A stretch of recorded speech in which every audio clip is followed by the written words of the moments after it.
आप शायद जानते हैं कि हमारे द्वारा उपयोग किया जाने वाला साधारण नमक सोडियम क्लोराइड, सोडियम आयन और क्लोराइड आयन से बना होता है और हम नमक को जल में घोलकर इन आयनों को प्राप्त कर सकते हैं।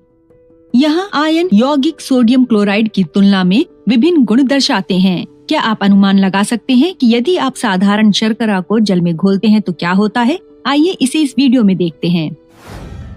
सुक्रोज एक रंगहीन क्रिस्टलीय ठोस है जिसका स्वाद मीठा होता है।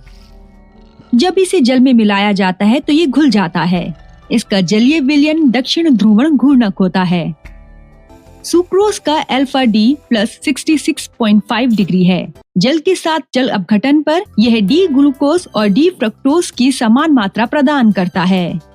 डी ग्लूकोज और डी फ्रक्टोज का 50-50 मिश्रण जो जल अपघटन का उत्पाद है को प्रतीप शर्करा के रूप में जाना जाता है, क्योंकि इसकी अल्फा डी का मान -39 डिग्री है, जिसका चिन्ह सुक्रोज के चिन्ह से विपरीत है। इस प्रकार सुक्रोज का जल अपघटन घूर्णन चिन्ह को प्लस से माइनस तक परिवर्तित करता है। इस तरह के परिवर्तन को प्रतिलोमन कहा जाता है और मिश्रण को प्रतीप शर्करा कहा जाता है। सुक्रोज एक अनअपचायक शर्करा है क्योंकि यह फेलिंग विलयन का अपचयन नहीं करती है और न ही यह फेनिल हाइड्रोजन के साथ व्युत्पन्न बनाता है। हालांकि दोनों ग्लूकोज और फ्रक्टोज जिसमें से सुक्रोज बनाया जाता है अपचायक शर्करा होते हैं। वे एक साथ इस तरह से संयोजित होते हैं कि सुक्रोज में एक मुक्त एल्डिहाइड या कीटोनिक समूह नहीं पाया जाता है। सुक्रोज की मिठास का उपयोग अन्य शर्करा की मिठास की तुलना करने के लिए एक मानक के रूप में किया जाता है। इसकी सापेक्ष मिठास को 100 माना जाता है। ग्लूकोज की सापेक्ष मिठास 74 है, फ्रक्टोज की 173 है, जबकि लैक्टोज की 16 है। जब सुक्रोज को 210 डिग्री सेल्सियस तक गर्म किया जाता है तो यह जल मुक्त करती है और कैरेमल नामक एक भूरा अक्रिस्टलीय पदार्थ बनाती है, जिसका उपयोग मिष्ठान एवं बटरस्कॉच जैसी आइसक्रीम को स्वाद और रंग देने के लिए किया जाता है।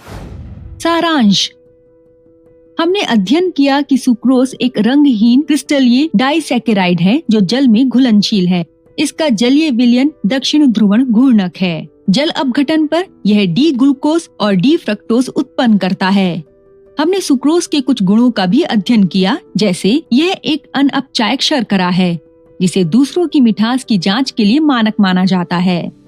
तापन पर यह जल के अणुओं को त्यागता है और कैरेमल नामक एक भूरे रंग का पदार्थ बनाता है जिसका उपयोग ज्यादातर बेकरी उत्पादों में किया जाता है। अब आपको ये ज्ञात हो गया है कि दो मोनोसैकेराइड एक साथ संयोजित होकर एक डाइसैकेराइड बनाते हैं, जैसे दो ग्लूकोज इकाइयाँ माल्टोज की एक इकाई बनाती हैं। लेकिन क्या आप जानते हैं कि ग्लूकोज की कई इकाइयाँ भी एक साथ मिल सकती हैं और एक पॉलीसैकेराइड बना सकती हैं?